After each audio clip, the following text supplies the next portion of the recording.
Selamat datang di channel Go7 TV. Pada kesempatan yang berbahagia ini, saya akan menceritakan kembali sebuah film fantasy China yang berjudul Desert Dragon. Film ini diproduksi oleh Xiaoke Pictures, dirilis pada tahun 2021 dan disutradarai oleh Wang Yanpeng, serta diperankan oleh sederet bintang film Mandarin ternama yang diantaranya adalah Tan Xinzi sebagai Yuan Ji dan Liu Yiyan sebagai Qingling Er. Sebelum kita masuk lebih dalam lagi ke alur ceritanya, jangan lupa klik tombol subscribe, like, dan bunyikan loncengnya. Selamat menyaksikan.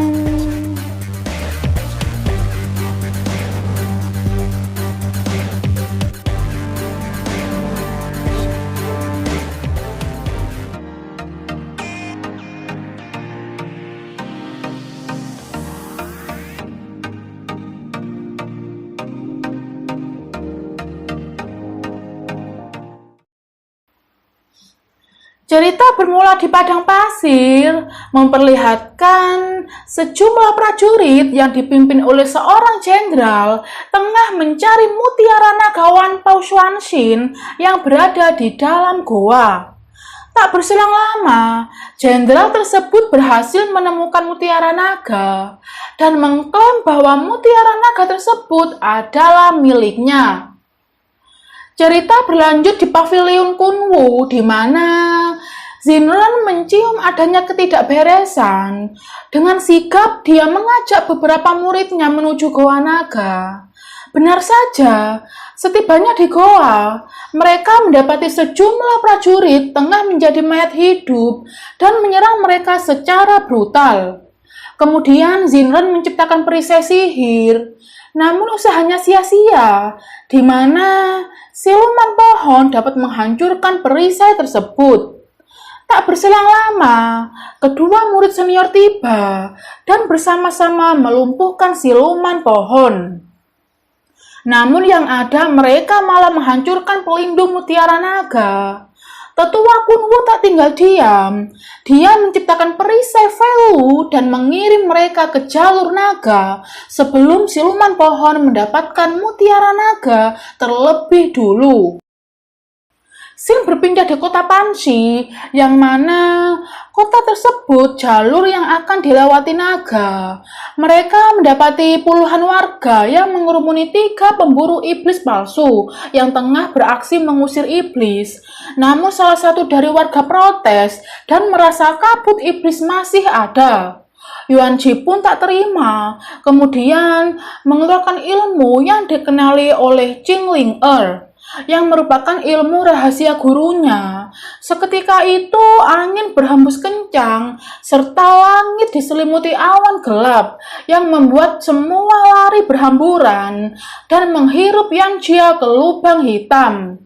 Beruntung Jiang Hu bersedia menolongnya dengan mengeluarkan broket miliknya yang membuat Yang Jia kembali.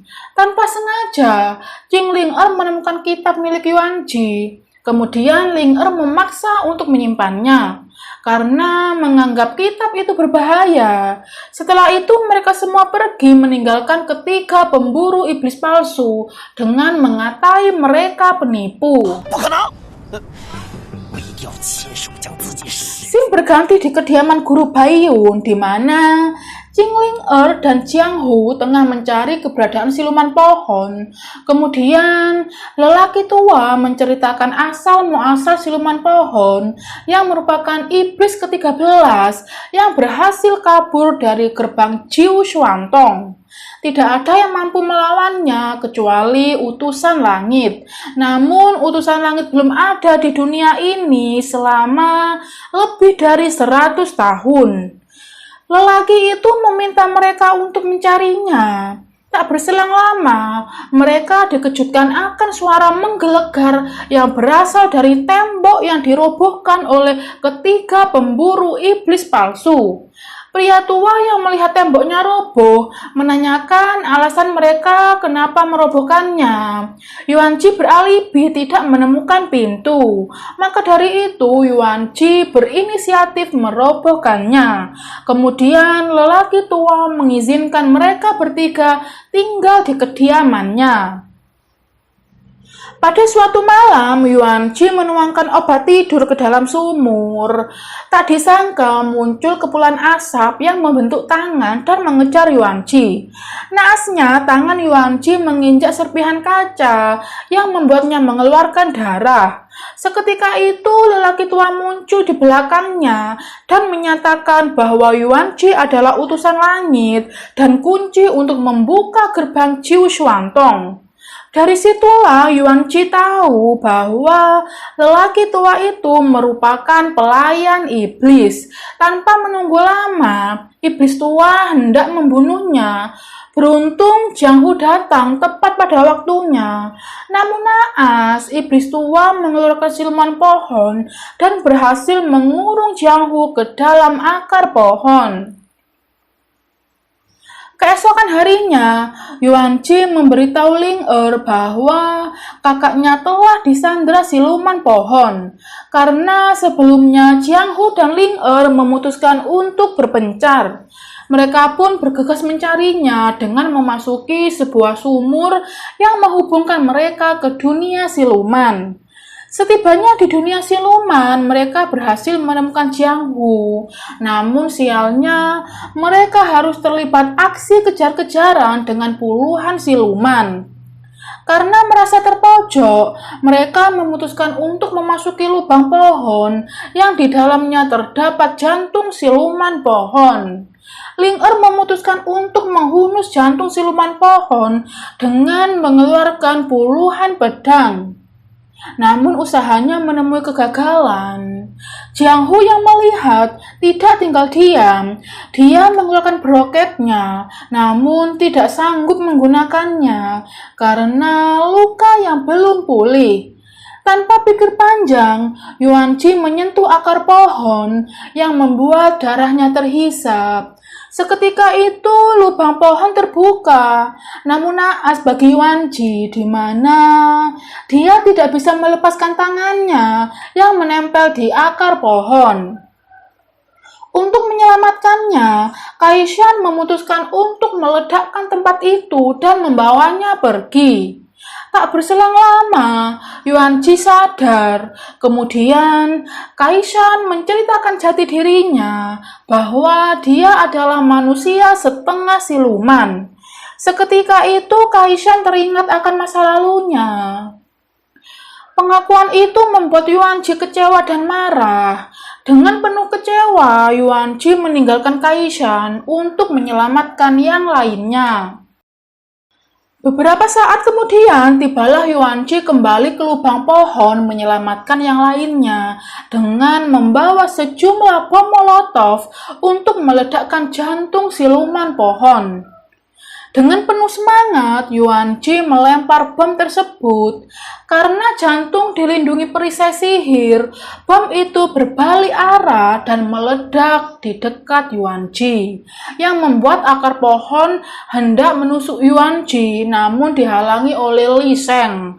Kemudian akar pohon menariknya dan Li Sheng meledakkan diri di dalamnya.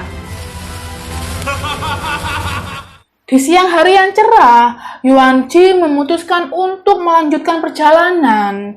Di tengah perjalanan, dia mendapati petir menyambar-nyambar dengan naga putih yang melewatinya ke suatu tempat, di mana terdapat siluman pohon yang sengaja memancing kedatangannya.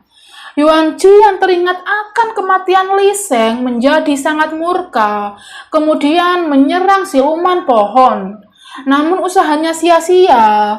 Beruntung Ling datang menolong, namun usahanya juga sia-sia karena mutiara naga sudah menyatu ke dalam tubuh siluman pohon.